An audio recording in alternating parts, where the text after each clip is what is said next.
అందరికీ నమస్కారం. పలాస కాశీబుగ్గ మున్సిపాలిటీలో 31 వార్డులు ఉన్నాయి.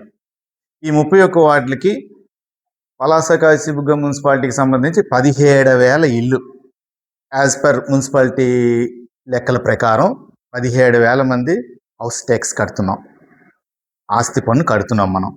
అంతేకాకుండా వ్యాపారస్తులు, వ్యాపార పన్ను అన్నీ కలిపి ఈ సంవత్సరం 2026 మార్చి 31కి దాదాపు ప్రజలు కట్టే పన్ను 8 కోట్ల రూపాయలు పలాస మున్సిపాలిటీకి వస్తుంది. ఇకపోతే ప్రభుత్వ నిబంధనల ప్రకారం ప్రతి సంవత్సరం హౌస్ ట్యాక్స్ 15% ఆటోమేటిక్ పెంపు విధానం. ఈ ఆటోమేటిక్ పెంపు విధానం వలన ఈ 8 కోట్లది 2027 మార్చికి వచ్చినప్పటికీ 9,20,00,000కి వెళ్తుంది. అంటే ఇది మన ఆదాయం. ఇదంతా ఎందుకు చెప్తున్నానంటే మన ప్రజలు, మన మున్సిపాలిటీ ప్రజలు కడుతున్నటువంటి ఆదాయం ఇది. దాదాపు నాకు తెలిసి ఈ పలాస కాశీబుగ్గ మున్సిపాలిటీలో దాదాపు 1,30,000 మంది ప్రజలు ఇక్కడ జీవిస్తున్నారు.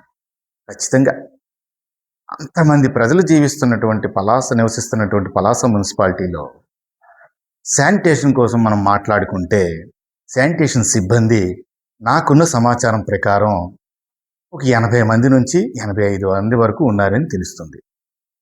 ఇది ఇక్కడ ఒక సమస్య. మరి మున్సిపల్ లెక్కల ప్రకారం 17,000 ఇళ్ళ దగ్గర ఆస్తి పన్ను కలెక్ట్ చేస్తూ ఉంటున్నారు కదా. మరి అలాంటప్పుడు 80 మంది 17,000 డివైడెడ్ బై 80 మంది తీస్తే ఎంత అవుతుంది? 212. అంటే సుమారు ఒక వ్యక్తి 200 ఇళ్ళ నుంచి చెత్తని కలెక్ట్ చేసి, రోడ్లను ఊడ్చి, డ్రైన్లను క్లీన్ చేసి, మళ్ళీ వీటన్నింటిని కూడా డంపింగ్ యార్డ్కి పంపించాలి. ఇంతటి పని ఒక కార్మికుడు చేయగలడా? పలాస కాశీబుగ్గ మున్సిపాలిటీలో ఉన్న ఆదాయం ఎంత? ఈరోజు పలాస కాశీబుగ్గ మున్సిపాలిటీలో ఇన్ని కోట్ల రూపాయల ఆదాయం వస్తున్నప్పుడు అంత తక్కువ సిబ్బందితో మీరు పనిచేయాల్సిన అవసరం ఏముంది? నాకు తెలిసి ఒక 160-170 మంది కార్మికులు కానీ పనిచేస్తే ఖచ్చితంగా ఒక 90% మనం మీట్ అవుతాం. పలాస ప్రజలు ఏం కోరుకుంటారు మున్సిపాలిటీ నుంచి? ఇంత ట్యాక్సులు పే చేసినటువంటి వాళ్ళందరూ కూడా ఏం కోరుకుంటాం? మనందరం కూడా 4 అంశాలు మాకు కావాలి. ఒకటి, నీట్గా పారిశుద్ధ్యం ఉండాలి. ఖచ్చితంగా రోడ్లు, డ్రైన్లు అన్నీ క్లీన్ చేసి చక్కగా ఉండాలని కోరుకుంటారు. చాలా వార్డులు, పలు వార్డుల్లో, దాదాపు మనకున్న 31 వార్డుల్లో కూడా ప్రతి వార్డులో కూడా 8 నుంచి 10 కొత్త రోడ్లు వేయాలి. అంటే దాదాపు ఒక 250-300 కొత్త రోడ్లు వేయాల్సిన అవసరం ఉంది. దీనికి ఒక టైం బౌండ్ స్క్రిప్ట్ ఒకటి మనం పెట్టాలి. మీరు చెప్పాలి, ఎప్పుడు చేస్తాం, ఎలా చేయగలం, ఎన్ని సంవత్సరాల్లో చేయగలం, ఏ వార్డుకి ఇంకెన్ని పనులు పెండింగ్ ఉన్నాయి, రిపేర్స్ ఎన్ని ఉన్నాయి. ఇకపోతే లైటింగ్ సిస్టమ్. ఒక ఇంటి దగ్గర లైట్ పోతే ఇమ్మీడియట్గా 24 గంటల్లో లైట్ వేస్తే అక్కడ ప్రజలు సంతోషిస్తారు. ఇకపోతే వేసవిలో నీటి ఎద్దడి. పలాసలో పలు ప్రాంతాలు, కాశీబుగ్గలో పలు ప్రాంతాలు, పర్టికులర్గా సూదికొండ, లేబర్ కాలనీ, ఈ ప్రాంతాల్లో నీటి ఎద్దడి, ఎంబీఓ ఆఫీస్ జంక్షన్ ఏరియా అంతా కూడా నీటి ఎద్దడి. ఇలాంటి ప్రాంతాల్లో ఒక 5 నెలల పాటు ఖచ్చితంగా మంచినీటి సరఫరా. ఈ 4 తప్పించి మున్సిపాలిటీకి ఏముంది? ప్రజలు ఏం కోరుకుంటారు? ఇవే కదా. మనకు వస్తున్న ఆదాయం చాలదా? సరిపోతుంది కదా. దయచేసి గౌరవ కమిషనర్ గారు వీటన్నిటి మీద దృష్టి పెట్టాలని కోరుకుంటున్నాను. ఖచ్చితంగా వీటన్నిటి మీద కూడా మీరు సమాధానం చెప్పాలి. ఇంతటి ఆదాయం ఉన్న మున్సిపాలిటీలో పారిశుద్ధ్య లోపం స్పష్టంగా కనిపిస్తుంది. తక్కువ మంది ఉన్నారు.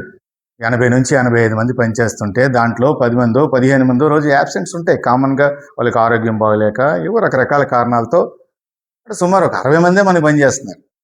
ఈ 60 మందితో 1,30,000 జనాభాకి ఎలా మనం అన్నీ చేయగలుగుతున్నాం? ఏ ఇంటి దగ్గరైనా చెత్త కలెక్షన్ అవుతుంది తప్ప మాలిన్యం ఎక్కడ చేయగలరు? చేయలేరు. ఖచ్చితంగా శానిటేషన్ సిబ్బందిని డబుల్ చేయాలి. 160-170 మందికి చేయాలి. అప్పుడు ఖచ్చితంగా మనం అనుకున్నటువంటి నీట్గా పలాసను ఒక అద్భుతమైన కేంద్రంగా మనం ఇంకా సరిదిద్దడానికి ఒక అవకాశం ఉంటుంది. అలాంటి పనులు చేయకుండా ఇష్టానుసారం కమిషనర్లు వస్తున్నారు, వెళ్తున్నారు. వీటిపై ఎటువంటి దృష్టి పెట్టడం లేదు. దయచేసి కొత్తగా వచ్చిన కమిషనర్ గారు వీటిపైన ఖచ్చితంగా దృష్టి పెట్టి వీటన్నిటికి కూడా సమగ్రంగా వీటి మీద మీరు నాకు ఖచ్చితంగా ఆన్సర్ ఇవ్వాలని కోరుకుంటున్నాను. అలాగే పిఎఫ్ సమస్య. 2011-2012లో పిఎఫ్ కట్టలేదని ఇటీవల పాపం కార్మికులు ధర్నాలు అవి చేస్తున్నారు. మీకు తెలుసు, పిఎఫ్ యాక్ట్లో ఖచ్చితంగా 12% ఎవరైతే పనిచేస్తున్నారో వాళ్ళ జీతం నుంచి 12%, అలాగే మన మున్సిపాలిటీ యజమాని 12%, ఈ రెండు కలెక్ట్ చేసి ప్రతి నెల 15వ తారీఖు లోపు ఈఎఫ్ మనం కట్టాల్సిందే. మీకు తెలీదా? తెలుసుకున్న వాళ్ళే ఆఫీసర్సే కదా, మీకు తెలుసు ఆ విధానం. ఒకవేళ కట్టకపోతే దానికి వడ్డీ పడుతుంది, ఖచ్చితంగా దాని మీద చర్యలు కూడా తీసుకుంటారు. అది తప్పుడు విధానం. ఖచ్చితంగా కార్మికులకు కట్టాల్సినటువంటి పెండింగ్ ఉన్నటువంటి ఆ 30-35 లక్షలు పెండింగ్ ఉన్నటువంటి ఆ బిల్లును తక్షణమే మీరు కట్టాలని నేను కోరుకుంటున్నాను. ఈ అన్ని విషయాల మీద మీరు సమగ్రంగా దర్యాప్తు చేసి ఖచ్చితంగా పలాస కాశీ మున్సిపాలిటీని ముందుకు పట్టుకెళ్లాలని కమిషనర్ గారిని కోరుకుంటున్నాను. మీ దువ్వాడ శ్రీధర్, బాబా.